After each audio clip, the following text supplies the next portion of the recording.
Ok, attention, c'est parti. Bon, tout le monde essayer de former un demi-cercle pour qu'on puisse s'écouter et se comprendre parce que bon, on n'est pas nombreux et puis c'est ça, on aimerait ça s'entendre. Donc, bienvenue à la 26e vigile mars 2011. Donc, dans 2 jours, qui va être le 26 septembre, ça va faire exactement 6 mois qu'à chaque samedi, 14h, on est ici et on se réunit pour échanger, discuter, proposer des solutions, des actions. On se rencontre, on exprime notre opinion. Et donc c'est ça, ce serait la 26e qui serait la célébration officielle de notre 6 mois. Et donc j'aimerais ça. Bon, j'avais invité tout le monde, j'avais envoyé des courriels à tout le monde pour dire venez faire votre tour là, pour vous rappeler que vous avez participé à la vigile et que bon, il n'y a pas beaucoup d'anciens qui sont ici, mais c'est pas plus grave que ça. Il y en a qui sont là, des irréductibles, dont lui là. Hein? Mon nom c'est Thierry Vincent. Bonjour. Que je lui parle sans arrêt que je lui parle sans arrêt, mais que pour une raison que je comprends pas, j'ai oublié. Et puis c'est ça, donc c'est ça. Donc félicitons-nous d'être ici depuis 6 mois. Je trouve que c'est un bel effort d'occuper le territoire, de se créer un espace public, de sortir de son confort à la maison devant un ordinateur et de se voir et de discuter. Et donc c'est ça, c'est la création de ces vigiles-là, ben ça a germé ça dans le bout du mois de janvier 2011. Il y a eu beaucoup de discussions avec Sylvain Racine, qui avait parti un genre de blog qui s'appelait Virgile Bougie. Vigile Bougie, je crois? Vigile Bougie. Vigile Bougie. Et puis c'est ça. Et ça a donné, ça a incité des gens à se retrouver devant le bureau de Jean Charest.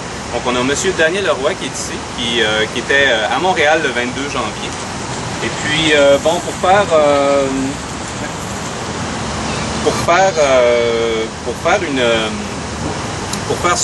donner suite à ça, il y a Luc Archambault et Denis Julien Québec qui ont décidé de lancer une tradition de vigile citoyenne hebdomadaire à chaque samedi, 14h, à la place du peuple souverain. Ils appelaient ça Opération Vigile du samedi. Et puis à partir de là, nous, on s'est inspiré de l'initiative. Il y a des gens du Moulin en Parole qui se sont inspirés de l'initiative et qui ont parti la vigile mars 2011. La première vigile a eu lieu le 26 mars 2011 et vous pouvez aller regarder ça là, sur le site web. Il y a encore un montage de cette première vigile et un petit texte en dessous qui décrit un peu le nombre de gens qui étaient là et tout. Donc nous, ce qu'on tente de créer depuis 6 mois, c'est une tradition québécoise historique. On demande à tous les villes et villages du Québec de créer leur propre vigile à 14h à un lieu de mémoire. Et ça a porté ses fruits. À Mont-Saint-Hilaire, il y en a une depuis le 2 avril. Il y en a eu une pendant un temps à Cowansville. Il y en a une à Gatineau depuis le 21 mai 2011.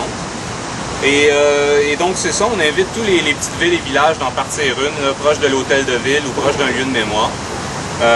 On vous invite à créer vos propres vigiles et de vous unir dans la rue. Et donc on est disponible pour vous supporter à trouver de l'inspiration et à vous unir et à créer vos propres vigiles. Donc ce qui est important, c'est que ce soit à chaque samedi à 14h à un lieu de mémoire collective. Donc une vigile n'est pas un spectacle. Personne n'y vient pour divertir ou pour se faire divertir. En tant que citoyens et citoyennes du Québec, nous avons tous un rôle à jouer. Celui de veiller, de surveiller et de tenir nos gouvernants à l'œil, de nous rencontrer, de nous parler et de nous imaginer autrement. Donc mars 2011 vous invite à prendre la parole, participer activement à un exercice démocratique citoyen de base de manière physique et réelle, sortir du confort de votre maison, utilisez cette tribune citoyenne non censurée et diffusée sur l'Internet pour exprimer votre point de vue, dénoncer une situation et proposer une solution ou une action. Le Québec doit changer et ce, dès maintenant. Nous sommes arrivés à ce qui commence. Donc, aussi aujourd'hui, ce qu'on fait, vu qu'il y a le mouvement 24 septembre et les intercitoyens qui organisent une grande manifestation devant les bureaux de Jean Charest, donc on va tenter de faire une double vigile. Alors, les gens qui sont ici au Champ de Mars, justement, on a décidé de faire ça 1 heure à l'avance pour être certain d'avoir le temps de se retrouver devant les bureaux de Jean Charest. Donc, ce qu'on vous demande, c'est venez prendre la parole, essayez d'être bref et concis. Il n'y aura pas vraiment de débat parce qu'on veut quand même être là-bas là, à 1 heure pour être capable de répéter l'exercice devant les bureaux de Jean Charest. Et puis, et donc c'est à peu près ça. J'oublie-tu quelque chose? Non, bonne vigile tout le monde. Et là, la structure, c'est simple. C'est au début, il y a les discours, les allocutions. Si quelqu'un a quelque chose à lire devant le monde ou un discours de préparer, ils peuvent venir s'exprimer. Et ensuite, il y a la parole libre. Donc, bonne vigile tout le monde. Merci. Ah oui. Ah. Mon nom, c'est Charles Hamel. J'oublie tout le temps de me nommer Charles Hamel.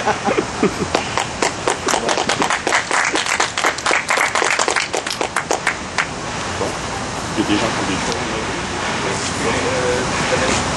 Okay. Bonjour, mon nom est Daniel Roy.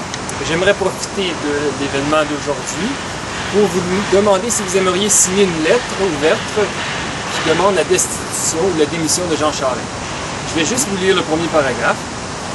Compte tenu des actualités faisant état de votre mauvaise gouvernance de l'État du Québec, M. John James Charest, dont une liste non exhaustive apparaît ci-dessous, votre gouvernement est passible de ce que prévoit la loi et la démocratie en cas de trahison envers l'électorat et la nation québécoise, et ainsi du non-respect de votre serment de loyauté envers le peuple québécois. Nous réclamons votre destitution et la dissolution de votre gouvernement pour que soient déclenchées de nouvelles élections au Québec. Ici, vous avez 100 raisons pourquoi, dont la corruption dans ce gouvernement. Tu peux en lire une coupe, ça te tente? Oh, je pourrais juste vous en lire peut-être une au hasard. Là, la première, c'est la perte de 40 milliards de dollars à la Caisse de dépôt et de placement pour avoir changé la politique d'investissement. La deuxième, la troisième, c'est les contrats sans appel d'offres. Le cinquième, c'est scandale dans les garderies, etc., etc., etc. Il y en a 101 raisons. Et puis, il y a déjà plus de 200 personnes qui ont signé. Alors, si vous voulez signer, vous êtes bienvenue de venir me voir, je vais vous faire signer. Voilà. Bravo!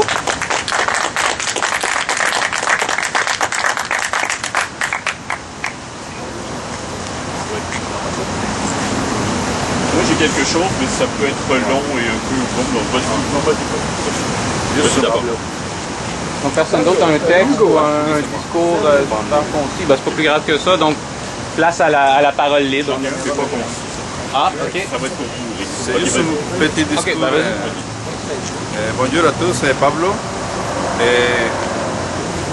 J'ai réfléchi cette semaine et je vois que Jean Charest et Pauline Marois sont de bonnes nouvelles pour le Québec en tout cas.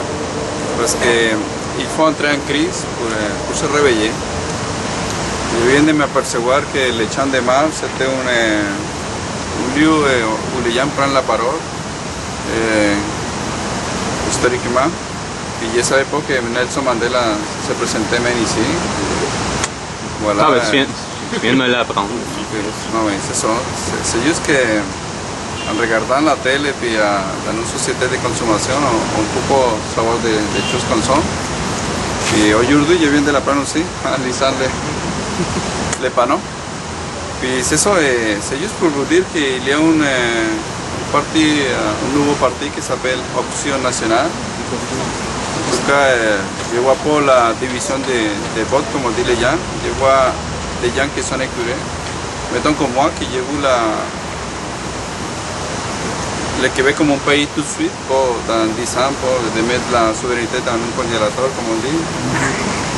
Non, moi je suis pressé, s'il y a un rêve, je ne peux pas mourir sans voir mon Québec, le pays. De toute façon, j'apprends toujours mes enfants de continuer de lutter, pas pour une simple province, parce qu'il faut savoir que c'est comme province. De où est-ce que ça vient ce mot? Oui. Okay, c'est ça. Et moi, j'utilise ce mot ici, j'ai fait l'exception parce que moi, je n'aurais jamais utilisé, j'utilise toujours mon pays, ma nation.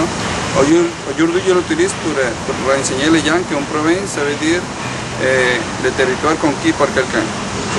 Alors, je suis désolé, mais si vous voulez continuer de vivre dans une province, c'est votre problème. Moi, j'enseigne mes enfants de continuer de lutter pour une nation, pour un pays. Puis, on a vu cette semaine avant faire une déclaration devant la ONU.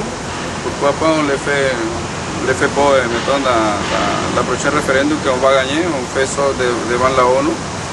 Et je profite de l'occasion pour critiquer Barack Obama. Si Barack Obama m'écoute, je dis de remettre son prix de la paix, première chose. Puis deuxième chose, de ne pas se présenter aux prochaines élections parce que de toute façon il va pas gagner, mais il a raté l'histoire. Il a eu la chance. C'est ça, il y a des hommes qui y a une vision qui rate pas cette chance. Je pense que je comprends maintenant pour la mort de René Lévesque. Il a eu sa vision, il a eu de devenir un pays, mais c'est ça, il est mort. Mais il n'a pas raté l'histoire. Je pense que c'est le peuple qui l'a donné les dons, mais c'est une autre histoire. Mais c'est juste pour vous dire que Barack Obama a manqué cette partie de l'histoire. Okay, puis c'est ça, c'est tout que je voulais dire. Merci.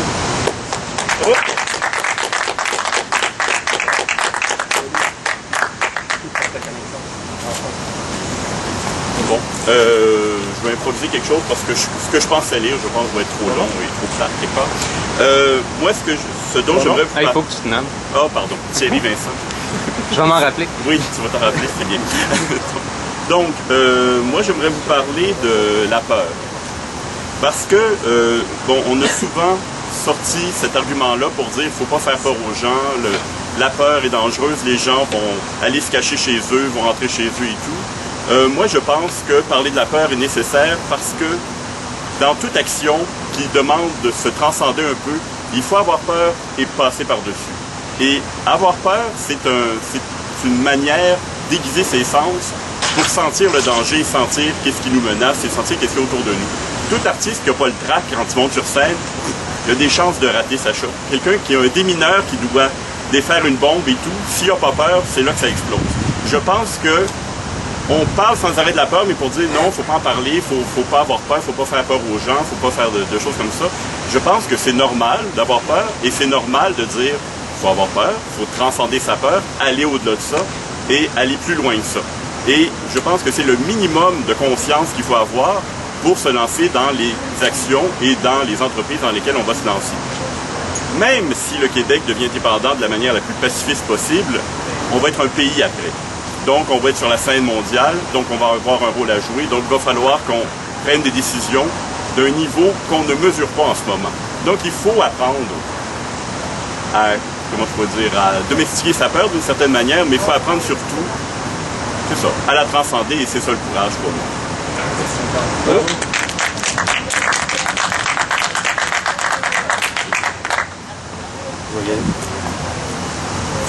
Mon nom, c'est Denis Raté. Mon nom, c'est Denis Raté. Et je suis militant pour l'indépendance du Québec. J'ai écrit un article qui s'intitule « Le Québec est un prisonnier politique ». Là-dedans, je décris, depuis qu'on a les preuves concrètes du vol du dernier référendum, malgré la tricherie, malgré le rajout de 217 000 noms sur la liste des votants, dont plusieurs étaient à l'extérieur du Québec, les adresses, et qu'on n'a jamais retrouvées. Malgré l'accueil de citoyenneté, les étapes d'accorder la citoyenneté à un rythme très, très rapide, en autant qu'ils votaient non. Malgré tout ça, malgré qu'on a su aussi l'infiltration du mouvement du FLQ par la GRC, la guerre secrète qu'a menée tout le gouvernement fédéral avec la GRC contre le mouvement indépendantiste, on n'a pas assez proche de le gagner par 25 000 voix. Ça, c'est malgré toute la triche. En plus de ça, il y a eu tellement de désinformation. Le gouvernement Charest fait rien pour la langue. Zéro. Les ministres responsables de l'Office de la langue française, de ceux-là responsables, ils ont toute la tête dans le sable jusqu'au cou. Ils nous disent que ça va bien. on les intègre, nos immigrants, il n'y a pas de problème. Ils nous catapultent 50 000 immigrants par année, puis le critère qui était important avant pour rentrer au Québec, la connaissance minimum du français ou le désir de l'apprendre n'est plus nécessaire. C'est l'anglicisation à outrance à travers le Québec, surtout dans Montréal, où ce qu'on est déjà minoritaire, et ses environs, Laval. Depuis qu'on sait tout ça, non seulement le Québec était déjà pris en otage dans la Confédération, qui nous ont rentrés dans la gorge, comme toute la machine de propagande fédéraliste et provinciale aussi maintenant, nous ont rentré le bon Jack dans la gorge le 2 mai. Ils vont essayer de nous rentrer dans la gorge Legault le prochain coup. On l'a vu, ils nous le présentent déjà comme étant le futur premier ministre. Moi, je vous dis qu'on n'est pas seulement pris en otage, sans aucune possibilité de libération conditionnelle, parce que ça appartient au fédéral, mais on est un pays qui est un prisonnier politique. Et moi, je vous dis, libérons-nous. Et ça presse. Merci. Bravo. Si vous me permettez, j'aimerais féliciter M. Raté pour ce magnifique discours. Je crois que nos politiciens devraient parler comme ce M. Raté, afin de nous réveiller. Bravo.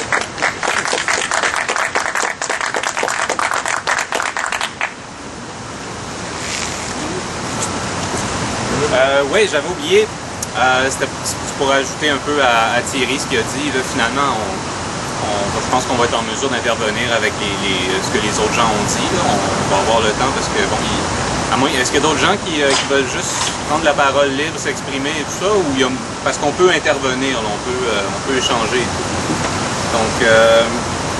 Donc c'est ça, moi c'est vraiment pour Thierry qui parle de la peur et tout ça. Et puis c'est ça que j'oubliais de parler tantôt. Il est arrivé un événement la semaine passée. Le régiment Maisonneuve est venu ici pour une cérémonie de la remise des clés de la ville. Et ce qui est arrivé au début, c'est que Thierry a soulevé une question et puis il m'a dit c'est bien beau les gens qui sont au courant de qu'est-ce qui est légal et qu'est-ce qui n'est pas légal. Mais il faudrait quand même que tous les participants qui sont ici et tout ça soient au courant un peu de comment réagir quand ce genre de situation arrive. Donc, peut-être pas aujourd'hui parce que Réal n'est pas là, peut-être un autre moment, ou peut-être qu'il y a quelqu'un qui se connaît beaucoup en loi et en logistique de comment réagir quand une situation comme ça se présente. Mais éventuellement, là, dans les prochaines vigiles, il va y avoir quelqu'un qui va s'exprimer et qui va dire un peu... disons, comment se comporter, parce qu'il y a des choses qu'on peut faire, des choses qu'on peut pas faire, qui sont illégales, qui peuvent nous mettre dans le trouble, si on veut. Donc, peut-être juste savoir jusqu'où un militaire peut aller, jusqu'où un militaire peut intervenir et comment nous positionner, parce que, bon, ce que j'ai cru comprendre, c'est que les militaires ont avancé ici et puis ils ont arrêté la cérémonie ici. Mais qu'est-ce qu'on aurait fait s'ils avaient décidé d'avancer, s'ils avaient décidé de traverser, comment qu'on aurait dû réagir? Moi, c'est certain que après 6 mois d'occupation, j'aurais pas voulu me déplacer, j'aurais pas voulu me tasser puis dire allez-y, passez, bienvenue chez vous, t'sais. Donc, je crois que c'est des petites choses comme ça là, qu'on va discuter peut-être à la prochaine vigile, avoir un genre de petit résumé de comment réagir à ce genre de situation-là. Merci.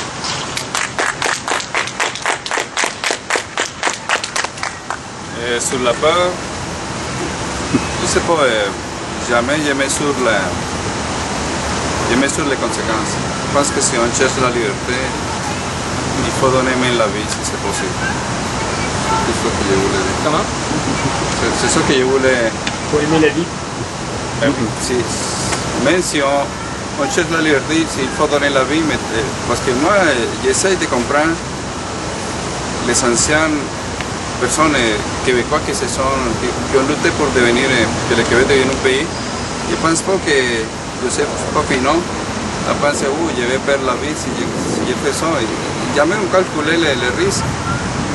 Moi, c'est mon opinion personnelle. Chaque fois que j'essaie de faire quelque chose, jamais je dis est-ce que je vais aller en prison pour ça. Non, c'est ça le prix pour payer pour avoir la liberté. Ouais. Moi, je respecte les Yankees.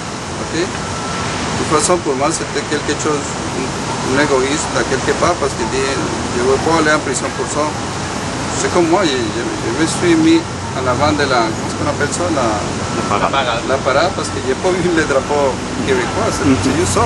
Et si je vois le drapeau québécois, mais je fais partie de la parade, mais c'est ça que je voulais, apporter mon drapeau de Québec, a fait la guerre. Si on a devenu un pays, c'est le Québec à l'intérieur aussi. Merci, Pablo. On va faire... Hein? Ton affaire de sans conscience, soit qu'on le fait à moitié, soit qu'on y va.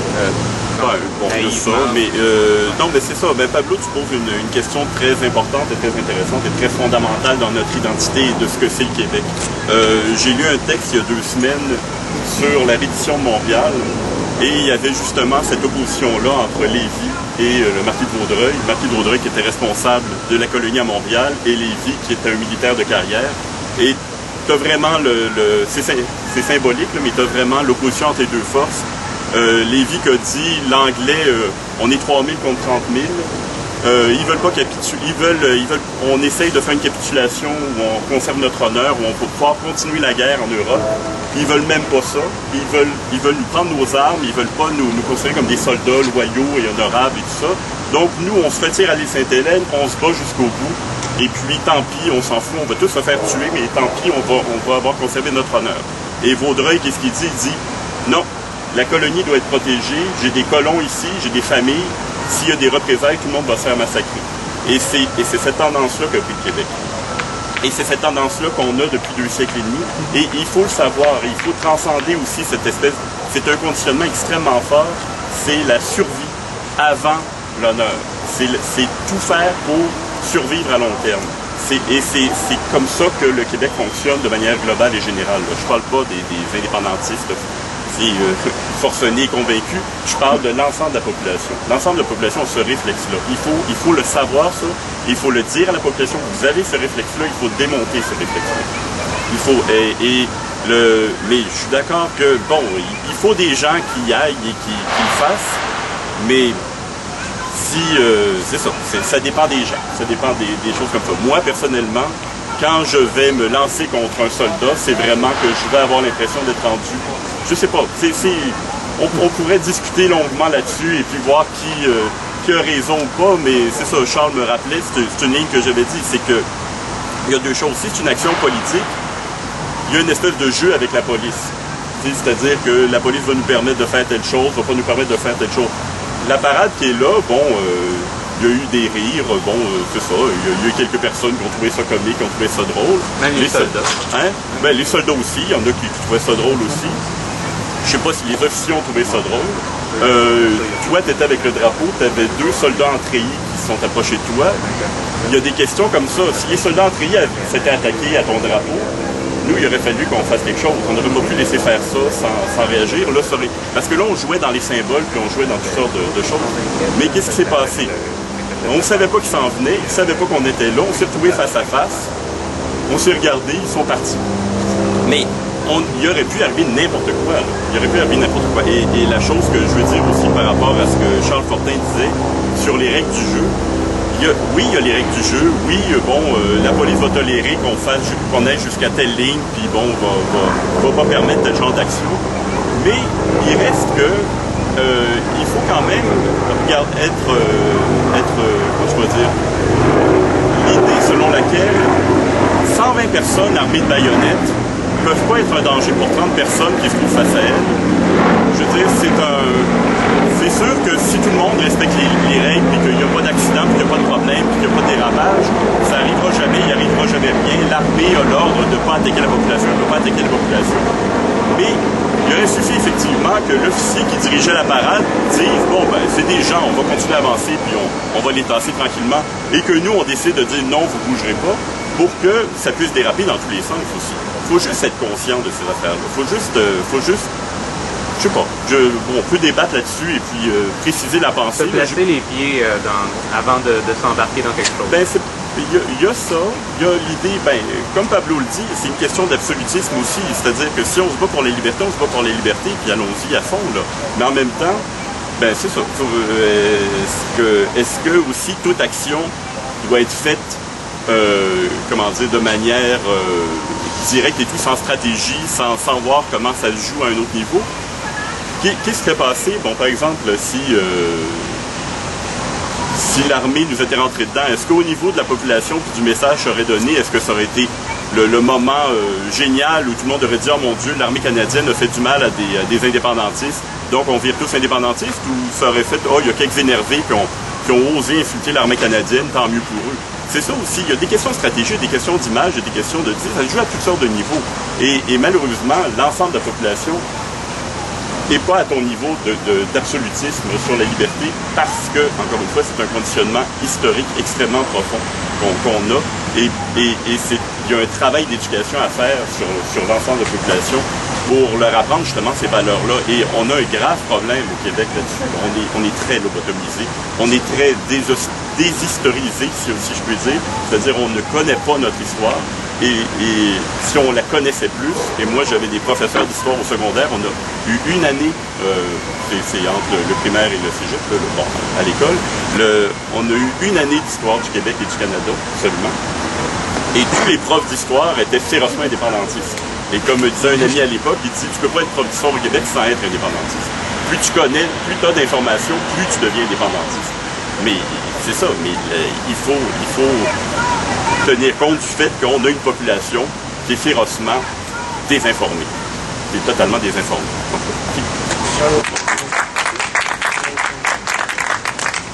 Il y en a qui veulent rajouter là-dessus. Moi, je vais rajouter un petit quelque chose. Oui. La peur, c'est un argument dont les adversaires de l'indépendance se sont toujours servis à outrance. Je me rappelle quand le monde avait voté non en 80 avec la menace. C'est parce que Pierre Bourgault a écrit un livre qui s'appelle Maintenant ou jamais, où dans ce livre-là, il y a une couple de pages qui parlent des questions qui seraient importantes de répondre avant de faire l'indépendance. Et je vais vous en donner quelques-unes de mémoire. Admettons qu'on devient un pays demain matin, il faut s'assurer que ceux-là qui attendent le chèque d'assurance chômage les aillent. Il faut s'assurer que ceux-là qui attendent le chèque de pension de vieillesse les aillent. Et ça, il va falloir répondre à ça dans l'immédiat. C'est pas un mois plus tard qu'on va commencer à y penser. Le monde attend après ça pour vivre. Et ça, je te donne juste ça. Il parlait aussi de l'armée. Qu'est-ce qui se passe avec l'armée canadienne? Qu'est-ce qui se passe avec les fonctionnaires fédéraux qui vont sûrement, il y en a qui vont démissionner là-dedans. Fait que c'est des questions qu'il faudrait s'arrêter. Je me rappelle même pas que le PQ a fait une étude là-dessus. Je le sais pas. Je peux pas parler, je veux pas parler au travers de mon chapeau. Mais je dis, la peur, là, ils ont sorti des hospices en chaise roulante sur le soluté en leur disant, vous aurez plus vos chèques de pension. Si ça aurait été débattu un peu avant, cet argument-là n'aurait pas tenu. Alors, il faut combattre la peur. La seule manière, c'est par l'information. Informons, puis renseignons-nous, c'est notre devoir de citoyen. On peut pas arriver désinformé, « Ah, je le sais pas trop, on verra ça, mais qu'on soit rendu là, on traversera le pont, mais qu'on soit rendu au pont, attendons donc comment il a dit ça, les conditions gagnantes. Hein? On s'est fait empisseter. Claude Morin, celui, malheureusement, dont René Lévesque a fait son bras droit, c'est lui qui a inventé, qui a forgé la question à 2 piastres et demi, qui a fourré tout le monde, où ce qu'un oui voulait dire un non, puis un non voulait dire un oui, puis un préambule de questions de 3 paragraphes, dicté probablement par la GRC. C'est dommage, mais calif, on se l'est fait voler notre pays. Il faut se réveiller. C'est sûr que c'est pas Charest qui va nous défendre là-dessus, qui va vouloir faire une enquête. On le sait, il n'en fera pas d'enquête. De toute façon, la police a même dénoncé ça. Ils travaillent tous pour lui. Jamais personne dans le gouvernement va être condamné. Jamais. Ils l'ont dit. Ça n'arrivera pas, les condamnations aux politiques, parce que le politique dicte la conduite des policiers. Et les policiers, eux autres, ils ont eu les augmentations de salaire en premier, puis ils vont être là pour défendre le système, qui est malheureusement aujourd'hui, le système, c'est maintenir le désordre établi. C'est leur mandat. Fait qu'il faut pas s'attendre à de cadeaux, ni de l'ONU. Je m'excuse, Pablo. Quand l'ONU, là, quand il y a eu le référendum ici, là, il y a un représentant de l'ONU qui est allé voir M. Chrétien et qui a dit, vous auriez pas dû accepter ça qu'il y ait un référendum au Québec. Et ça s'est fait. Alors, regarde qu'est-ce qui se passe avec la Palestine aujourd'hui. Faut vraiment là, sortir la tête du sable, mais solide. Que l'Office de la langue française dorme au gaz de schiste, c'est une affaire. Que les autres dorment au propane, c'est une affaire. Mais c'est notre responsabilité à nous autres de se la sortir la tête du sable, bon. Ouais. Merci. Bravo. Bravo. Bravo.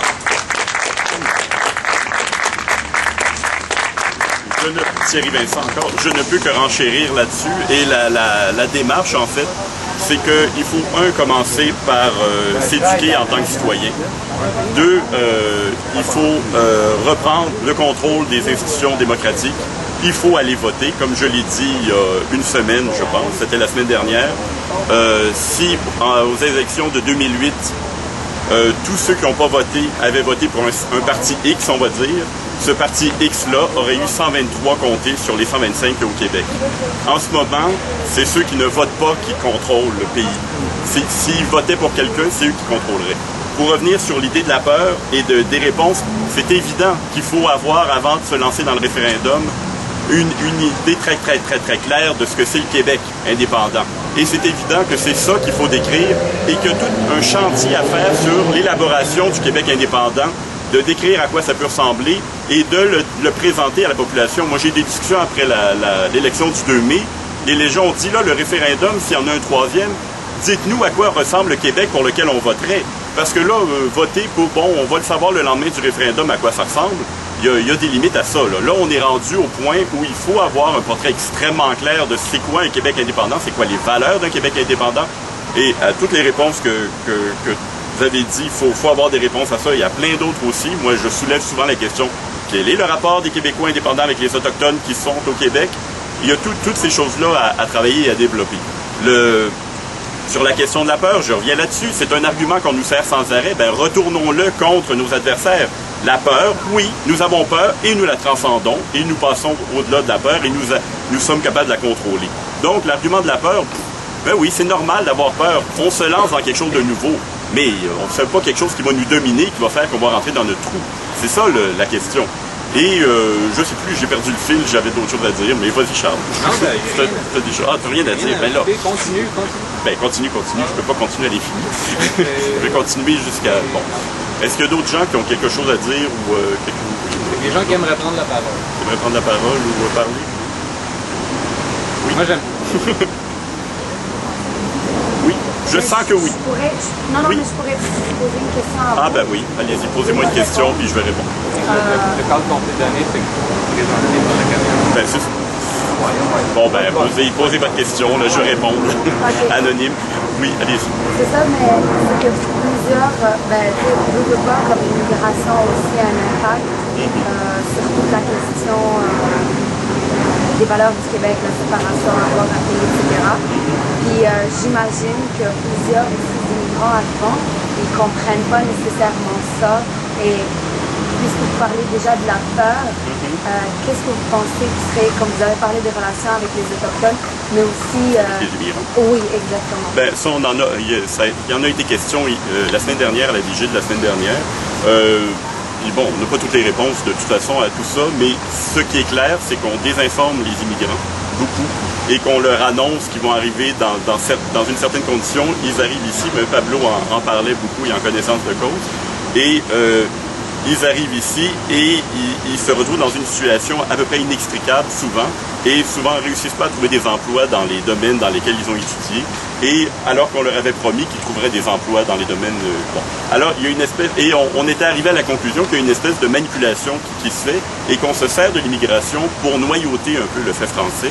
Et ce que j'expliquais, c'est que moi, on m'avait appris à l'école quand j'étais petit, que je ressors cet exemple-là parce qu'il est clair qu'un Polonais qui voulait aller immigrer et aller coloniser l'Ouest canadien, parce que l'Ouest canadien au 19e siècle est en train de se développer, son billet coûtait aussi cher que pour un francophone de Montréal. Donc, on privilégiait que ça soit presque autant les Polonais qui viennent, parce qu'on ne voulait pas que les colons français s'étaient éparpillés un peu dans l'Ouest, et on voulait absolument les noyer dans une masse d'immigrants, que ce soit les Polonais, les Irlandais, beaucoup de gens comme ça. Et ça, c'est quelque chose qui fait partie de notre histoire. On a souvent utilisé l'immigration pour dans le cadre de la guerre à la francophonie ou des choses comme ça. C'est bon. Et Pablo le disait, et je suis d'accord avec son point de vue, là, même s'il y avait des points de vue contrastataires, le problème, c'est pas tant le nombre d'immigrants qui viennent par année que l'encadrement qu'on offre. Par exemple, il y avait les COFI qui existaient à une époque où on francisait de manière systématique les immigrants qui venaient, ou en tout cas on les orientait vers la langue française le plus possible. Et oui. C'est quoi qu'est-ce que c'est l'abréviation pour quoi? Oh mon Dieu, je m'en rappelle plus. Centre de l'Office de quelque chose francisation. L'intégration des immigrants. L'intégration des immigrants. Francisation des immigrants peut-être. Centre officiel. Non, je ne le dirai pas parce que je ne sais pas. Alors l'acrostiche, je me rappelle plus. Mais c'est sûr que sur la question d'immigration, les immigrants tombent au milieu d'une guerre larvée et d'une guerre froide entre un pouvoir anglais et un pouvoir français, et qu'ils servent un peu de chair à canon dans cette chose-là. Et c'est juste qu'il faut... Et nous-mêmes, on avait avant des offices du Québec ouverts un peu partout, qui ont été fermés depuis, mais qui ont été fermés par le gouvernement péquiste. Alors ça, c'est notre problème personnel. Mais il y a tout un travail où il faut faire une contre-guerre de l'information, si vous voulez. Là. Ouais. Il faut réussir à dire aux autres pays, écoutez, la situation au Québec, c'est ça. Là. Si vous pensez que vous arrivez dans telle situation, on vous ment. Et on vous ment pour des raisons politiques et de manière systématique. Et nous, je pense, je sais pas, je parle en mon nom, je vais vous parler au nom de personne d'autre. Moi, c'est la question de la langue qui est épidermique. C'est ça que j'allais dire, parce que avec la loi 101, qui traite d'imposer, si vous voulez, aux immigrants d'apprendre le français, le résultat d'une telle chose, c'est moi personnellement, quand je suis arrivée ici, je ne parlais pas du tout la langue. Puis ça, c'est une des choses qui va permettre aussi aux immigrants de pouvoir s'intégrer de plus en plus. Puis je crois aussi, comme vous avez dit exactement, le fait d'expliquer ce qui se passe réellement et de ne pas se cacher derrière un beau soleil, puis expliquer la réalité. Puis voilà. Et donc c'est une question d'éducation. Oui. C'est l'éducation. Mais voilà, donc... Mais c'est-à-dire que le problème, c'est que c'est une question d'éducation, mais c'est une question d'éducation contre des organismes qui ont pignon sur rue dans d'autres pays. Et nous, on n'a pas pignon sur rue dans d'autres pays. Donc, il faut réussir à trouver des moyens. Et c'est le fait aussi, qui est très clair, c'est que les francophones sont économiquement, bon, il y a quelques... On n'a pas le gros bout du bâton. Là. Donc, il y a tout cet argument-là aussi joue. Et il y a la question de la fierté aussi. Et ça, c'est aussi une question de... Nous sommes, jusqu'à un certain point, opprimés. On est des oppresseurs aussi, mais on est opprimés aussi. Et je pense que ça brise l'élément de séduction qu'on pourrait avoir aussi pour les immigrants. C'est bien être québécois, c'est tout ça. Les immigrants rentrent dans un mécanisme, sont pris un peu entre l'arbre et l'écorce. En tout cas, moi, c'est mon point de vue sur la question. Oui. Je voulais juste dire que c'est l'abréviation, c'est Centre d'orientation et de formation des immigrants. Alors, est-ce que ça répond à votre question? Oui, merci. Ça fait rien. Ajouter quelque chose? Oui, vas-y. Oui. Moi, je suis de franc-parleur. Moi, il faut contourner les choses. Nous, les immigrés, on est des idiotes utiles. Des idiotes utiles pour les fédéraux. Okay? Moi, je ne crois pas à l'immigration. C'est quoi l'immigration pour le Québec? L'immigration pour le Québec, c'est pour devenir notre pays en décadence économique et culturellement.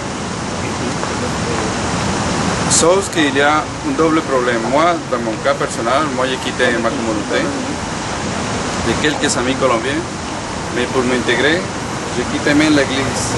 Une église, et puis moi je reste toujours depuis 10 ans dans la région, même s'ils m'ont donné l'opportunité de venir ici à vivre à Montréal. Moi je me suis dit non, je m'excuse, mais c'est là-bas que je suis venu ici pour trouver la tranquillité. Moi j'étais un Colombien en soif de liberté. Je ne sais pas pour les autres immigrés, mais je pense que la plupart des immigrés qui arrivent ici, c'est parce qu'on veut un changement. Il faut faire la différence entre un immigré et une personne qui visite un pays, un touriste. Voilà. Puis, il y a on peut dire une guerre entre les Québécois et les immigrés. Mais le vrai, faut cibler les vrais méchants. Les méchants, c'est Charest, c'est Harper, c'est ça. Moi, je crois dans un pays, mais je ne pense pas qu'il soit possible si on met pas les immigrés et les autochtones dans cette référendum, dans cette histoire, dans cette bataille. Puis il y a une chose que jamais, pour moi, jamais je vais pardonner à M. Parizeau, c'est lorsqu'il a dit que c'est grâce à vote ethnique qu'on a perdu le référendum. L'argent et le vote ethnique. Oui, À cause de l'argent, oui, mais le vote ethnique, je m'excuse, c'est pas ça qui a tué le référendum. Okay? Puis le prochain référendum, on va mettre les immigrés aussi.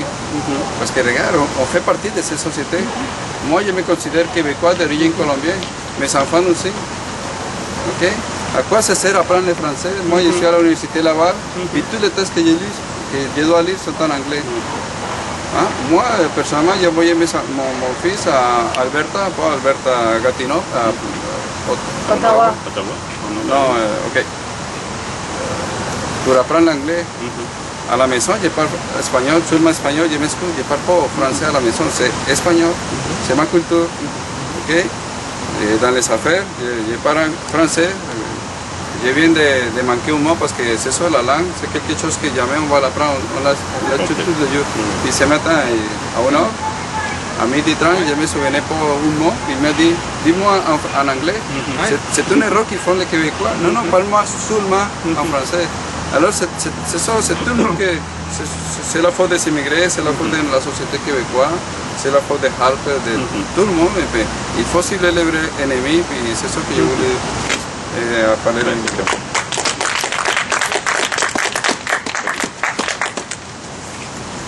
Oui, il faut que je travaille fort pour enlever l'ennemi en moi qui fait que je demande je demande si la personne préfère s'exprimer en anglais. Parce que l'affaire, c'est que moi, je suis né, puis mon père, la première chose qu'il a faite, m'a installé devant la télé en anglais. Fait que j'ai appris l'anglais comme ça. Je veux dire, et puis après ça, dans mes nombreux emplois, j'ai eu à parler anglais. Fait que ça, parce que dans le fond, c'est un réflexe, parce que c'est les deux seules langues que je connais, parce que je connais pas beaucoup l'espagnol, etc. Mais je voulais revenir avec le truc du vote ethnique de Parizeau. Je pense que c'est quelque chose qu'il faut répéter tout le temps, là, parce que les gens l'oublient ou les gens ne comprennent pas trop cette situation-là. Ce que Parizeau parlait, le vote ethnique, il parlait de certaines communautés ethniques dans certains comtés à Montréal qui, et puis moi, là, regardez, je ne commencerai pas à aller mettre ma tête, à aller faire l'autruche. Il y a certaines communautés qui se concertent et qui s'arrangent pour voter à un pourcentage là, à 95%, 99% pratiquement, pour les libéraux. Et puis ça a été... Et puis bon, je veux pas passer pour un raciste ou quoi que ce soit, mais je vais nommer les communautés. Parce que j'ai travaillé dans ce domaine-là et bon, c'est les communautés de Montréal. Communauté italienne, communauté grecque, communauté portugaise, les communautés juives. Et donc c'est ça que M. Parizeau voulait signifier. Et ça a été mal compris par la population et en plus de ça, ça a été repris par les médias comme quoi qu'on parlait du vote ethnique en général.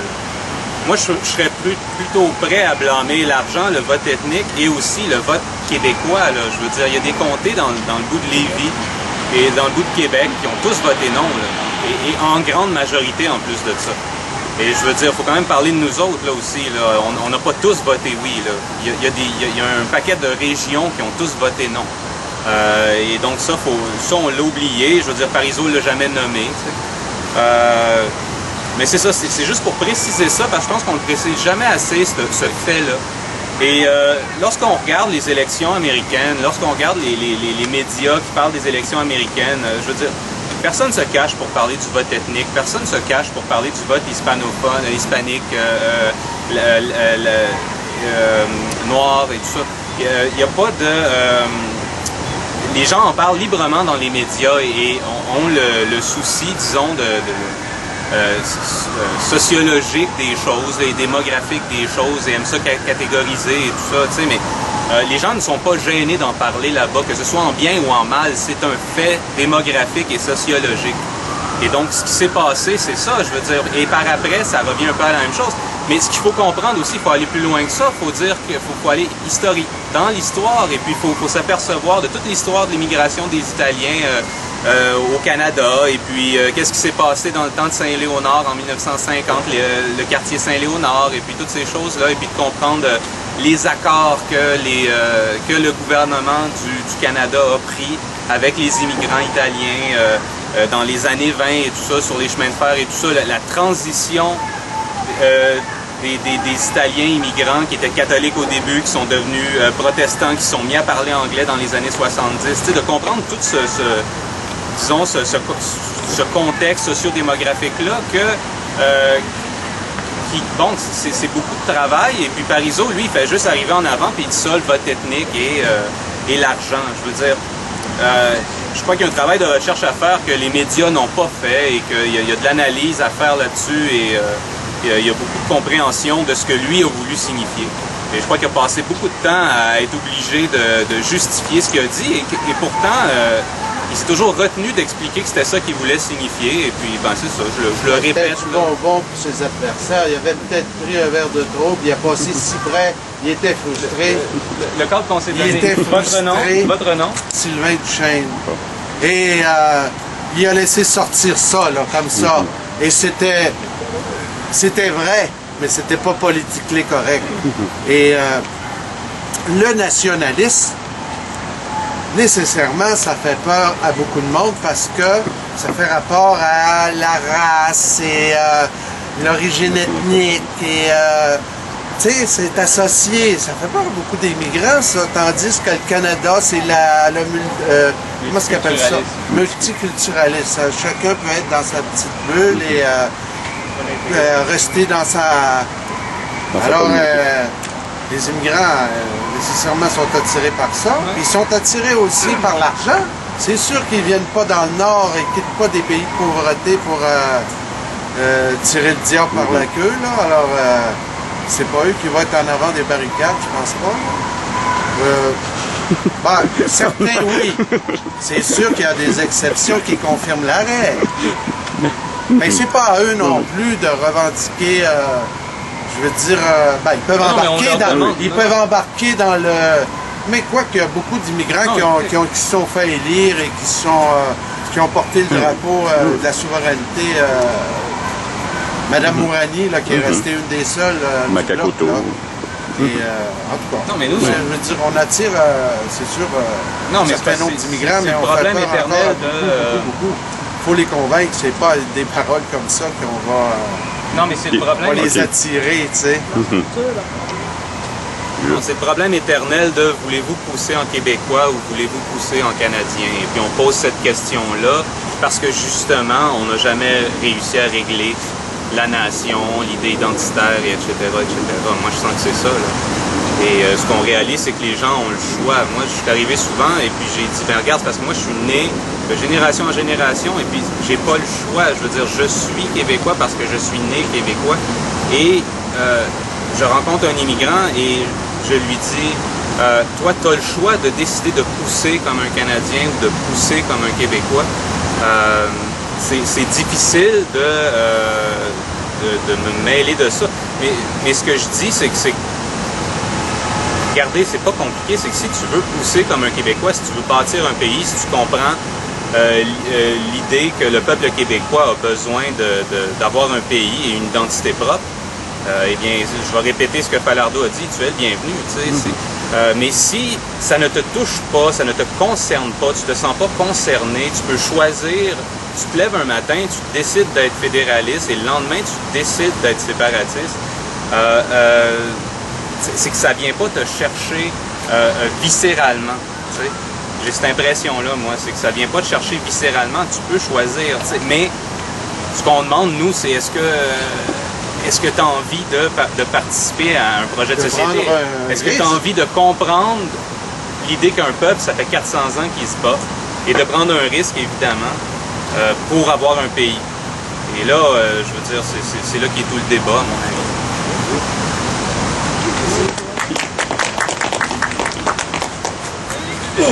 Ah, je connais pas le sujet, là. Je savais pas que c'est l'immigration, là, mais j'ai quand même le thème de l'argent. Pas ton nom? L'argent. Présente-toi. Yeah. Ton nom? Gabriel Duchesneau. L'argent. Saleté de la vie, tu me fais broyer d'ennui. Même pas besoin de mentionner la folie. Elle ne sonne pas dans ma parodie. Moi, j'ai juste envie de sacrer mon camp d'ici. L'argent. Toujours l'argent, c'est même plus une question d'entre-gens. Il suffit d'une attitude d'arrogant, puis à long, ça devient fatigant. Puis vivre, ce n'est plus une question de bon sens. Ça me fait peur en même temps, qu'elle me fait vivre et pourtant. Souffrir, y a-t-il moyen d'en guérir? Moi, je veux simplement exprimer mon talent. Le voir s'ouvrir, il ne devrait pas être nécessaire d'en souffrir. Je fais mon possible pour grandir. La lune, elle n'existe pas que pour s'enfermer dans sa bulle, mais bien pour se dire qu'on fabule, en perdre ses majuscules dans des périodes de préambule. Je ne veux pas faire l'argent pour crosser les gens. Ça me fait peur et je ne vois pas de lueur de bonheur. Je préférerais partir en gambadant fièrement comme un garnement. Ça vaudrait mieux que de finir en schnappant. Et il serait possible en vain d'éviter les firmaments sanglants et peut-être même de redevenir aimant. Mais à condition de ne pas toucher à cette saleté d'argent qui mène trop souvent vers le flagrant délit. C'est ça le problème avec l'indépendance. Ce n'est plus une question sociale, c'est devenu une question économique et politique. Il faut reprendre le projet pour la société, comme disait Vallière. Alors, structure pour mon futur. Pour faire mon pays, tenez compte de la structure, des droits sociaux pour mon futur. Et cessez donc de parler d'indépendance incertaine, si ce n'est sans environnement et égalité dans vos veines. Comment accepter ce pays sans armure?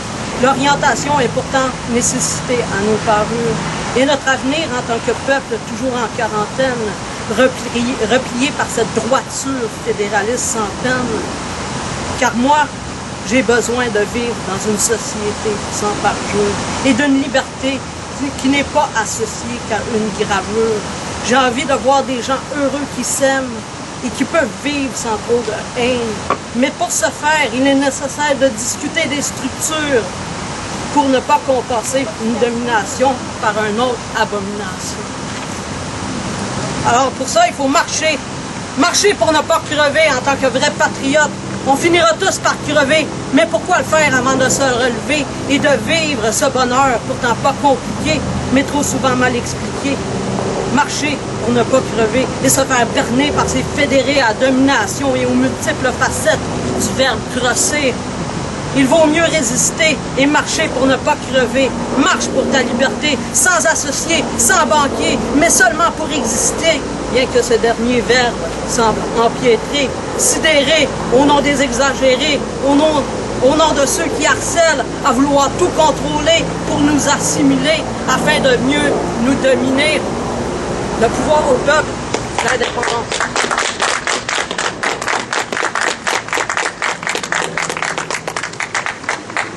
Les Québécois, un rapport à l'argent, ça change parce que Oui. je pense que les Québécois ont été pauvres, Sylvain Duchesne. Je pense que les Québécois ont été pauvres porteurs d'eau longtemps. Maintenant, il y en a quelques-uns de plus en plus qui sont banquiers ou financiers. Il s'est créé une Dans élite. l'histoire des provinces pauvres et des pays pauvres, tous ceux qui ont eu accès à l'argent ont vécu dans la corruption. Oui, malheureusement, le pouvoir corrompt et les élites ils veulent en avoir toujours plus. Mais on ne peut pas faire l'économie de l'économie, c'est-à-dire de l'argent. Ton discours, c'est exaltant et c'est rêver, c'est sortir des contingences et de se libérer. Tout le monde rêve de ça, d'avoir un jour de gloire et le jour de l'indépendance où tout le monde va se réjouir. Mais pour arriver là, je pense qu'il faut convaincre tout le monde qu'on en a les moyens. Parce que qu'est-ce qu'ils ont fait, les adversaires, là? Ils nous ont dit ils ont fait peur à tout le monde. En 80, ils ont fait peur aux enragés en disant qu'ils allaient perdre leur pension. Ils ont parti avec les camions de la Bringue, qui sont en allée. Ça a fait peur, ça a découragé. Et alors, On n'a plus peur pour rien. La solution, c'est de s'allier, c'est le pouvoir citoyen. Mettons l'exemple des grèves. quand il y a des grèves syndicales, que c'est lié par que c'est enlevé par des lois spéciales. Là, tout le monde a peur parce qu'ils disent qu'il va y avoir 5 000 $ d'amende. Mais si on était 100 000 dans la rue, là, je pense pas qu'ils donneraient 5 000 $ d'amende à 100 000 personnes, puis là, on gagnerait. Le pouvoir du peuple est supérieur à celui de l'argent. Oui, D'accord. Mais il est où le peuple, là? Il n'est pas dans la rue de ce temps-ci. Il est bien trop, je dirais, peut-être apathique ou confortable. Il est pas assez mal, là, pour réagir à un discours comme tu fais. Il est pas assez... il souffre pas assez, puis il se rend... Il est trop conciliant, il est trop endormi ou bercé par toutes sortes de discours un peu endormants là, et confortables. Là. Il veut se faire promettre toutes sortes de choses. Puis il élit des politiciens qui vont le crosser pour être confortable dans le cynisme, je pense, pour dire « Ah, c'est tout pareil, c'est tout pareil au même, c'est tout de la magouille, de la mafia. Moi, je vote même plus. » On le voit, les pourcentages de vote diminuent de plus en plus, les gens sont de plus en plus cyniques. À un moment donné, quand ça va faire assez mal, qu'il va y avoir assez de gens, là ici, ils disent tout le temps, l'écart entre la classe moyenne et la classe des riches ne cesse pas de s'élargir. Ben, puis là, ils vont plus chercher dans les poches des compagnies ou ils vont aller chercher dans la poche de la classe moyenne et ils vont couper les services. Et là, ça commence à descendre. Siphonne la classe moyenne, coupe les services. À un moment donné, là, il va arriver où là, peut-être que le peuple, là, il va être dans la rue, puis il va prendre la... Le problème, c'est la structure capitaliste. Les gouvernements, ils en profitent autant que la mafia. Les gouvernements, ils sont nommés au nom du capital. Exactement. Maintenant, c'est les grandes compagnies, les grandes corporations qui font du chantage. J'écoutais un reportage là, sur la crise des subprimes. Là.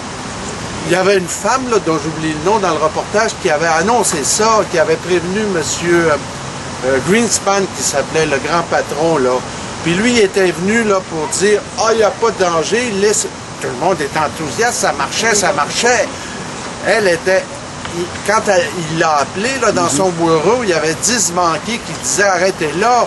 Elle a démissionné en fin de compte. Mais elle a eu raison. 10 ans plus tard, tout s'est écroulé. Puis Greenspan est venu dire, ben, ça a marché pendant 40 ans. Moi, je pensais que ça allait marcher tout le temps. J'ai eu tort.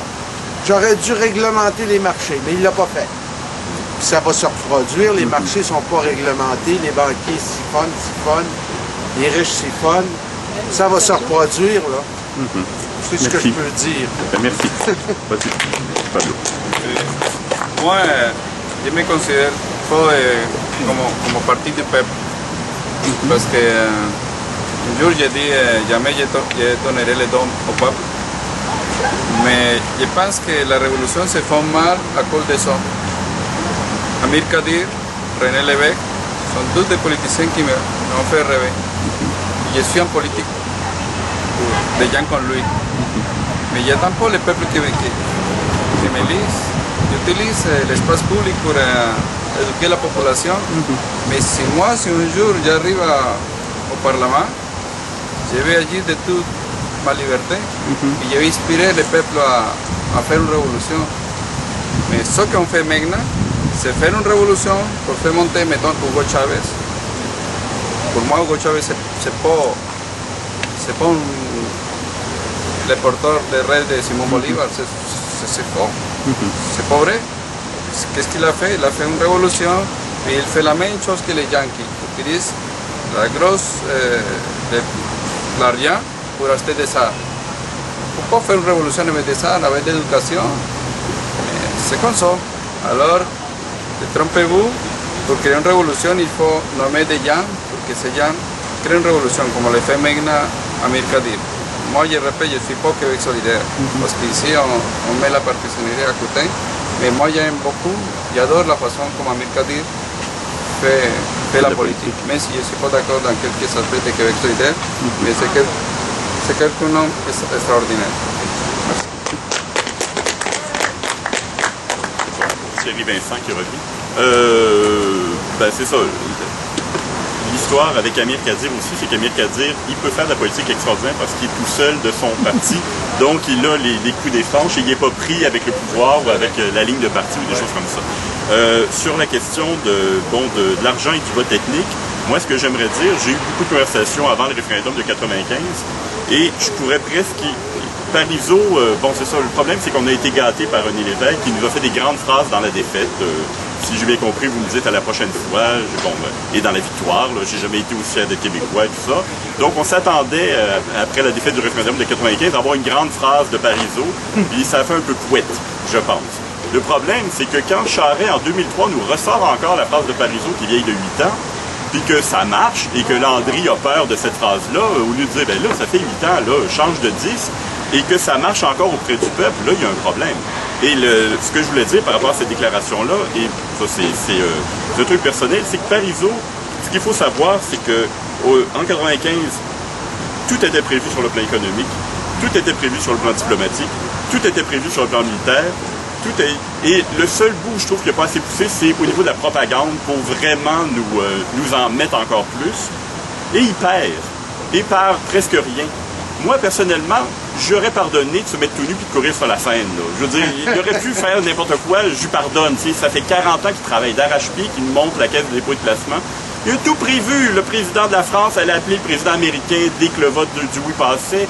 Les régiments québécois avaient parlé aux régiments canadiens du Canada, de l'Ontario. Tout le monde... Tout était prévu. Il y avait des leviers pour tenir 5 ans en autarcie si le Canada essaie de couper les vies. Il y avait des leviers économiques pour dire au Canada, niaise-moi pas parce que je peux te couler. C'était effrayant la machine qui était en place en 95. Ça tombe. Là, le gars est comme, oui, il a peut-être pris un coup, oui, n'importe quoi. Mais moi, en tout cas, tout ça pour revenir, je digresse un peu. C'est que moi, ce que j'ai senti dans les conversations, c'est qu'il y avait un groupe ethnique qui était le groupe de l'argent. Beaucoup de gens ont dit, votez, j'ai fait mes calculs financiers, ça marche pas. J'ai entendu personne dire, moi, ça fait 2 siècles et demi que mes ancêtres me transmettent une résistance qui est là depuis tout le temps. On parle encore français, on a décidé de ne pas s'assimiler, on a décidé de rester nous-mêmes et tout, on a décidé d'intégrer d'autres personnes dans une espèce de culture qui est notre culture. Pas une personne en 95 m'a parlé de ça, ils ont tous parlé de leur job. Et ils ont tous parlé de leur job, que de toute façon, ils ont sans doute tous perdu ou ils ont changé de job 3 ans après. Mais c'était comment, je peux pas faire ça à mon patron, il faut que je vote non parce que il y a la question de l'argent. Et la question de l'éducation et tout, c'est que effectivement, on vit dans le gras encore, peut-être pas pour longtemps, il faut faire attention à ces questions-là. On a peut-être encore le luxe pour le moment de prendre conscience et de dire, OK, on a encore de la marge de manœuvre, on peut faire ça sans trop souffrir. Est-ce qu'il faut vraiment, est-ce que c'est notre culture judéo-chrétienne qui veut ça, est-ce qu'il faut vraiment qu'on soit dans la marge jusque-là pour commencer à bouger? On peut-tu juste s'ouvrir les yeux un petit peu et puis commencer à dire, OK, imaginons, extrapolons, regardons un peu qu'est-ce qu'on peut faire comme genre de choses et regardons qu'est-ce qui risque d'arriver. Mais ça, c'est des questions de prise de conscience. Le système capitaliste ne peut pas marcher chez un peuple qui a le moindre soupçon d'intelligence et de culture, selon moi. Le système capitaliste, c'est une invention des humains. Quand on oppose l'écologie à l'économie, et que l'écologie, je suis désolé, c'est des lois naturelles, que s'il n'y a plus d'oxygène, puis s'il n'y a plus d'eau, puis s'il n'y a plus d'affaires comme ça, on crève tous, puis là on oppose à ça un jeu qu'on s'est inventé entre les humains pour se répartir la richesse et se répartir et faire en sorte que la bouffe qui pousse arrive sur les tables, et c'est tout. Et c'est ça l'économie, c'est juste une état de conception humaine. Hein? Tout à cause de l'agriculture. Ben oui, c'est ça. Non, mais il faut partir de l'agriculture et arriver là. Mais je veux dire, c'est une conception humaine, c'est pas une loi de la nature, là, l'économie. C'est un code. On peut-tu prendre du recul par rapport à ce code-là, en changer les règles et tout? Tout ce qui est important, fondamentalement, dans la vie, c'est qu'il y ait de l'oxygène, que la nourriture pousse et qu'on réussisse à distribuer la nourriture jusqu'à tout le monde et que tout le monde soit à l'abri. Ça, c'est les bases. À partir de là, on peut y aller dans n'importe quelle direction. On va tous rouler en bicyclette. Ben, on peut rouler en bicyclette et ça fait partie des choses, mais ce que je veux dire, c'est que quand Charest nous ressort le mot magique sans arrêt, économie, donner des jobs et que tout le monde tombe à plat ventre et dit, OK, des jobs, boum, je tombe à plat ventre là-dessus, il y a un manque de recul, il y a un manque d'imagination, il y a un manque de culture, il y a un manque de conscience à la base. C'est ça, le... Bon, là, je m'arrête. Non, mais quand vous entendez... Juste, je t'appelle 2 secondes. Puis votre On a caméra. 2 premiers ministres. Ah, là, on a 2 premiers ministres qui sont des mercenaires pour ceux qui veulent exploiter les gaz de schiste. Et 2 premiers ministres qui ont été pour l'indépendance, Lucien Bouchard et Boisclair. Boisclair, oui. Sauf que Boisclair n'a jamais été premier ministre, il a été chef du parti. Ah oui. Bon, détail, là, mais bon. Oui, mais ça, bon, ça c'est l'autre chose aussi. C'est le carriérisme de chacun, puis les affaires comme ça. Et c'est pour ça qu'il faut pas s'attacher non plus à des personnalités, parce que les gens, tu sais, à un moment donné, tu sais, Lucien Bouchard, pour moi, il a été un héros pendant la crise du verglas, et c'est tout. Le reste du temps, je le trouve pas Ça fantastique. n'a pas été ému par son charisme. Parce qu'il Non. était malade. Non. Hein? Allá. Même pas. Non, même pas. Et le pire de la carrière de Bouchard pour moi, c'est pas le fait qu'il adhère au gaz de schiste, c'est son discours de démission. Ça, c'est la pire horreur que j'ai jamais entendue de ma vie. Discours de démission où Lucien Bouchard a dit que le pire crime contre l'humanité qu'il n'y avait jamais eu, attention, et qu'il n'y aura jamais rien de tel dans l'histoire, à tous les points de vue, c'est la Shoah. La Shoah est une chose épouvantable. 6 millions de personnes sont mortes de manière effrayante et épouvantable. Mais d'oser affirmer que jamais dans l'histoire humaine, il y aura pire que ça, c'est quoi ça? C'est quoi ce genre de déclaration-là? Il veut lancer un concours, là? Non, on va essayer de battre la Shoah, on va essayer de faire pire que ça. Puis, faites attention, il y a eu des massacres partout sur la planète aussi. Là. Ce genre d'affirmation-là, et là, c'était autour de l'affaire Michaud et tout ce qu'on veut, pour moi, c'est pire qu'un gars qui devient avocat et qui se prend des jobs après. Et puis bon, OK, le cas de Bouchard est entendu pour moi, là, il fait de l'argent, c'est tout. T'sais, il va se vendre au plus offrant, il est avocat, c'est sa job. Celui de Boisclair. C'est un ancien conservateur aussi. Celui de Boisclair, c'est pareil. Ben, Boisclair, avant d'être nommé chef du PQ, il sortait de l'université américaine puis il allait travailler pour une compagnie à Toronto. Puis il a fait « Oups, OK, je veux bifurquer parce qu'on a peut-être besoin de moi au PQ ». Mais lui aussi, il a une carrière dans les affaires, des affaires comme ça. C'est-à-dire, le mouvement indépendantiste, et c'est ça, il faut en être conscient, c'est des gens de toutes les tendances, là, et de tous les gens. Madame Marois. Ben, Madame Barois, parce que c'est encore l'affaire. Est-ce qu'il faut... on peut sortir le code Pélado aussi, c'est ça le problème, là. C'est que, et on peut sortir tous les C'est cas... une femme qui a fait carrière dans la politique, mariée à un grand financier. Oui, mais non, mais c'est ça. On a mais... vu combien de fois ça met son château, là. Oui, bon, il y a Elle la est question, allée dans il y a la Charlevoix, question dans du sa château. petite cabane. Ben, de mon point de vue, qui n'est que mon point de Une vue, toilette à 400. il y a la question de la... Madame Marois, pour moi, elle est un peu aveuglée par le fait qu'elle a la chance d'être la première femme première ministre du Québec. Et qu'elle va Oui. tout faire pour historiquement avoir cette place-là, et au détriment de toutes sortes d'autres choses, et que ça l'aveugle un peu. Moi, c'est à peu près la lecture que je peux avoir, mais ma lecture est tout à fait... Je pense qu'elle veut le pouvoir avant tout, l'indépendance, c'est Je pense qu'elle veut avant tout un rôle dans l'histoire. Je pense qu'elle veut avant tout ouvrir une place dans l'histoire, et elle dit je suis celle qui a fait tous les grands ministères. Je suis celle qui insolite. historiquement pourrait être la première ministre, la première femme premier ministre. Et c'est comme un objectif, elle est tellement à 2 doigts de faire ça qu'elle va faire beaucoup de concessions pour pas échapper ça.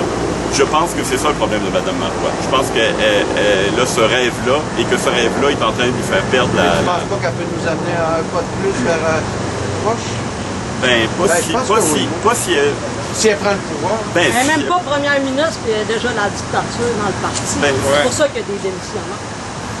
C'est chose qu'il va réussir, Ben, c'est si. finir avec le Parti québécois. Ça, c'est bien sûr. Mais ça c'est la question, c'est-à-dire que si on veut le pouvoir à tout prix à ce point-là, on finit par se trahir aussi. Là. C'est ce qui est arrivé. Et c'est ça aussi, il faut revenir à ça. Dans le mouvement indépendantiste, s'il y a un mouvement indépendantiste qui se lance dans la politique, il faut qu'il le fasse au détriment de la politique. C'est-à-dire que Voilà. on va faire l'indépendance, et c'est pour ça que je pense que l'idée qu'il y a un mouvement populaire indépendantiste qui surveille les politiciens, parce qu'un politicien va toujours être pris dans le jeu électoraliste. C'est toujours le problème qu'il y a d'une certaine manière. Mais il faut dire c'est l'indépendance et la politique va suivre. Le politique va suivre le mouvement indépendantiste. C'est pour ça que je pense qu'il faut que ça soit les gens d'abord qui soient indépendantistes et que les politiciens disent « Oups, si je veux être élu, il faut que j'aille du côté d'indépendance. » Parce que la population va là. C'est ça qui est à la mode, c'est ça que tout le monde veut. Bon, ben c'est ça que je vais offrir. Les politiciens, il y a une part d'idées. Mais il y a une part de jeu nécessaire, sinon ils ne sont pas en place. C'est tout le système politique, c'est pas un système pourri, c'est un jeu précis. Mais il faut savoir les limites et les avantages de ce jeu précis-là. L'économie, c'est la même chose. Toutes ces affaires-là, c'est juste qu'il faut savoir comment ces machines-là fonctionnent. Et puis en être conscient et pas s'imaginer que c'est autre chose que ce que c'est. Puis je pense que tout ce brouhaha-là, ou cette, Intervenir, aller dans tout ce brouhaha et cette confusion et ces querelles et tous ces nouveaux partis qu'on veut créer, ça démontre la confusion et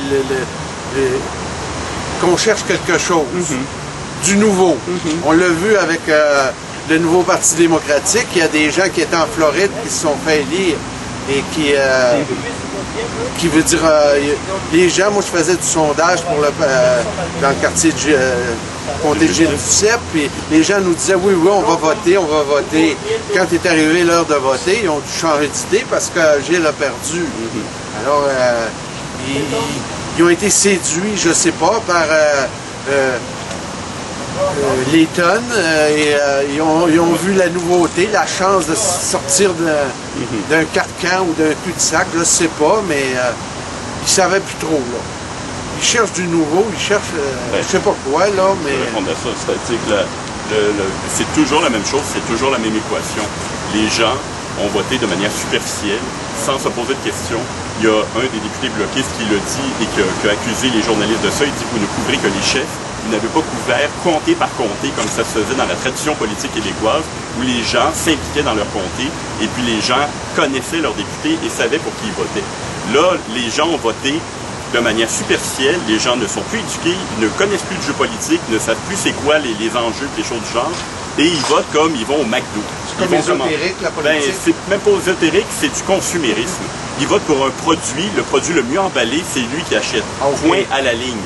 Et c'est ça le grand problème. Le mieux marketé, là? Le mieux, même pas le mieux marketé, celui qui a l'air le plus frais, le plus beau. Et ça, c'est un autre truc du Québec. Le problème du Québec, c'est qu'il se morcelle au niveau de sa mémoire, au niveau de son histoire. Dès que quelque chose est un peu trop ancien, oh, ça doit plus être bon, ça commence à sentir pourri, il faut changer. Il y a le goût du changement pour le changement aussi. Et ça, c'est une espèce de fuite en avant. Et ça fait partie de l'état de survie des Québécois aussi. Cette espèce de fuite en avant perpétuelle, de changement de couleur. Écoute, ils l'ont dit, les gens ont tous voté à DQ au Québec à un moment donné, puis quelques années plus tard, tout le monde vote à gauche. C'est quoi ça? C'est du camouflage. C'est un animal qui se terre et qui change de couleur pour pas qu'on le voit et qui dit vous n'arriverez pas à m'identifier, vous n'arriverez pas à savoir qui je suis vraiment. Je suis à gauche, je suis à droite, je saute. C'est ça la côté. Mais et ça, tout ça, c'est instinctif, c'est pas réfléchi. Les gens à qui j'ai parlé, qui ont voté NPD, ont dit je sais pas comment t'expliquer pourquoi j'ai voté NPD, mais je pense que c'était la bonne chose à faire. Il n'y avait aucune réflexion, ce n'était qu'émotif. Donc, c'est une manière superficielle de voir la politique, c'est extrêmement dangereux. Et c'est toujours la même chose. Manque d'éducation, manque d'éducation, manque d'éducation, manque d'éducation, manque d'information, manque de sens critique. Manque d'intérêt, peut-être? Ben, manque d'intérêt, c'est les gens, quand le sol va s'effondrer sous leurs pieds, là, ils vont s'en rendre compte que le manque d'intérêt, ils ont été responsables c'est de leur faute, ça. Ça, il y a une question. Quand on est dans une démocratie, on est un citoyen. Quand on est un citoyen, on a une responsabilité. C'est tout. C'est ça. On a un travail à faire en tant que citoyen parce qu'on est dans une démocratie. Vous voulez dans une dictature, continuez comme ça. Vous aurez plus à vous poser de questions. Tout va aller bien. Vous ne saurez même pas quand vous partez travailler si vous allez rentrer parce que peut-être la police secrète va vous ramasser pour une raison ou pour une autre. Vous voulez des exemples staliniens, des affaires comme ça? OK. Continuez à ne pas voter, vous votez pour la dictature. Ça, c'est mon impression. Dire aux gens qui sont pas bons, qui ne seront pas aimés. Bon, donc, Tant pis. là, on est obligé un peu d'arrêter ça. De toute façon, j'avais dit que le débat, la partie débat et intervention allait être écourtée parce qu'on s'en va devant les bureaux de Jean Charest faire une double vigile, c'est-à-dire s'installer devant les bureaux de Jean Charest et lui démontrer notre mécontentement par la parole citoyenne, de la même façon qu'on le fait ici. Donc, on va aller pratiquer un exercice citoyen de base devant les bureaux de Jean Charest, grâce à Claudine des Alters Citoyens et tout ça, qui nous a demandé finalement de trouver un moyen là, de donner la parole à tous les gens qui vont être là pour s'exprimer. Alors, ceci termine la vigile, de la 26e vigile de 6 mois. Donc, encore une fois, félicitations à tout le monde qui ont participé aux vigiles, qui ont été présents pendant les 6 mois d'occupation. Et puis, comme d'habitude, c'est ça, on clôture la vigile par la lecture de la déclaration de mars 2011. Et puis, bon, moi, j'essaie de faire ça démocratiquement, c'est-à-dire les gens qui sont venus se commettre, qui sont venus s'exprimer devant la caméra au cours des 6 mois, vont pouvoir le faire. Donc, on a Mathieu ici, qui va venir lire la déclaration. Alors, à la semaine prochaine. Donc, la déclaration de mars 2011, nous sommes arrivés à ce qui commence. Lorsqu'un gouvernement élu par le peuple cesse d'agir dans les intérêts de celui-ci, ignore délibérément et obstinément les réclamations légitimes de celui-ci, croyant gagner à l'usure par le mensonge et l'abus de son autorité, ce qu'il ne peut obtenir dans la transparence et l'honnêteté la plus élémentaire, les citoyens et citoyennes de ce peuple ont le devoir et la responsabilité de le destituer. Dans tous les régimes démocratiques du monde, le mécontentement populaire à l'égard d'un gouvernement et de ses politiques peut et doit s'exprimer à l'occasion d'élections périodiques. Le statut équivoque et indéterminé du Québec dans le système fédéral canadien réclame des actions résolument distinctes de la part de ses citoyennes et citoyens. C'est à défaut d'appartenir concrètement, légalement, constitutionnellement au Canada que le Québec peut et doit, en des temps de crise majeure comme ceux que nous traversons, exercer une autorité inédite et sans précédent. En décidant d'agir, de révoquer ceux qui nous gouvernent, malgré toutes les réserves que commande une démocratie que nous estimons et respectons plus que tout, le Québec fonde par le fait même son indivisible appartenance, une et inaliénable, laquelle s'inscrit dans les limites historiquement et politiquement reconnues de son territoire. Nous sommes arrivés à ce qui commence.